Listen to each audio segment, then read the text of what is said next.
अनंत इच्छा। एक बार की बात है, एक राजा अपने देश के पड़ोस में सैर के लिए निकला। उसने देखा वहाँ की धरती बहुत उपजाऊ थी, चारों ओर फसलें लहला रही थी।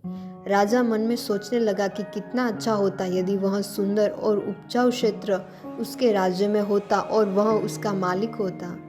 उसी देश में एक धनी व्यक्ति रहता था। वह अपने कार्य में इतना अधिक व्यस्त रहता था कि उसे बाहर निकलने का और घूमने फिरने का फुर्सत ही नहीं होती थी। उसका लंबा चौड़ा कारोबार था, ढेरों नौकर चाकर थे और बड़े से मकान में रहता था। वह भी उस दिन सैर करने निकला। वहीं पर एक अत्यंत खूबसूरत महल बना था। धनी व्यक्ति सोचने लगा कि कितना सुंदर महल है। इसके बाहरी खंभे किसी बड़े कलाकार द्वारा बनाए हुए प्रतीत होते हैं। काश अच्छा होता यदि वह उस मकान का मालिक होता। उस महल में एक सुंदर राजकुमारी रहती थी। उस दिन वह महल की खिड़की पर खड़ी थी। तभी घोड़े पर सवार एक सुंदर नौजवान उसने जाता हुआ देखा।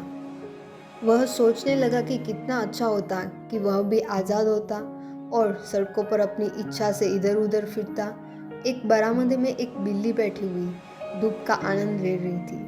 सर्दी की गुनगुनाती धूप में उसे बहुत अच्छा महसूस हो रहा था। तभी उसके सामने एक चूहा निकलकर तेजी से भागा।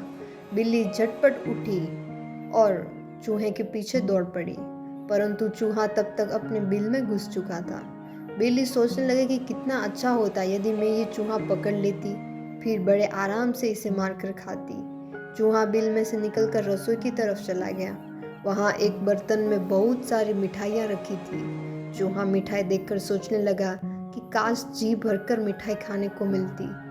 उस दिन एक परी आकाश में घूम रही थी। उसने सभी 6 लोगों की इच्छाएं सुनी। उसे महसूस हुआ कि ये लोग कुछ मांग रहे हैं, क्यों न इनकी ये इच्छाएं अब पूरी कर दी जाए। उसने सभी 6 लोगों की इच्छाएं पूरी कर दी। इसके पश्चात वह परीलोक वापस चली गई। कुछ दिन बाद वह पुनः सैर करने निकली। उसे यह देखकर बड़ी हैरानी हुई कि जिन 6 लोगों की इच्छाएं उसने पूरी की थी, उन सभी की अनेक इच्छाएं जन्म ले चुकी थी। राजा अधिक शक्तिशाली बनने के लिए किसी नए प्रदेश को अपने राज्य में मिलना चाहता था। धनी व्यक्ति अधिक दौलत कमाकर अनेक नए भवनों का मालिक बनना चाहता था।